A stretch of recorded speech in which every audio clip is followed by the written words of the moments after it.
What's going on, everybody? It is the one and only Q from Retro Q Gaming here, and before we go any further, we'll preface this by something a little bit obvious. So yes, I'm obviously not using Final Fantasy VII Remake footage for two reasons. One, potential spoilers, and two, Square Enix have been kind of notably going after people for using footage of the game.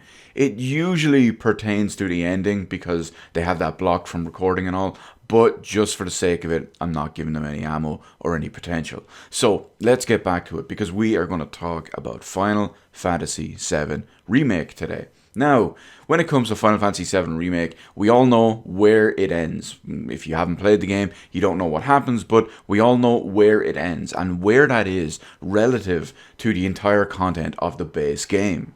Now, when it was first announced that the first game of the Final Fantasy VII Remake series was just going to be Midgar, a much expanded version that would take dozens of hours to complete, naturally everyone wondered how big the entire experience would be, basically. What I mean by that is how many games will take up the entire remake of the entirety of the original Final Fantasy VII.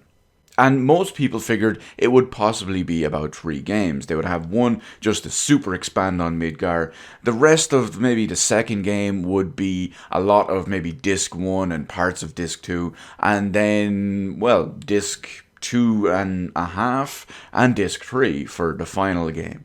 Now, once we've seen how much it expanded on Midgar, how much they added in and all, well, this became kind of questionable if they were going to just kind of, well, at this point, condense it down to 3 games. But recently, key people like the producer and director have talked about just how they're going to do it going forward. Now, they have come on record and said that they don't know how many parts it's going to be yet, which is kind of worrying in some ways. But they have said they have a general idea of where they want the story to go and how they want to follow it along. Now, what they do in the meantime in there, as well as the fact that those plans could change, is a whole other story. But they have also talked about a different idea, which could be almost disastrous depending on how they implement it. So naturally, this one was announced back in 2015, and here we are in 2020, and it finally released. So they've mentioned that potentially cutting down the next game to just be a smaller segment of the main story, and, well, they'd be able to release it earlier. But what does that mean? I mean, if they dragged out Midgar, something that is less than 10 hours, to maybe 30 to 40 to 50 hours, depending on how you play it in Remake, does that mean they're going to be selling it on an almost game-by-game basis, on a town-by-town basis? I mean, I'm not looking forward to going to Cam and spending 60 hours there. Lord knows many people complain that the original Cam is kind of dragged and too long as it is.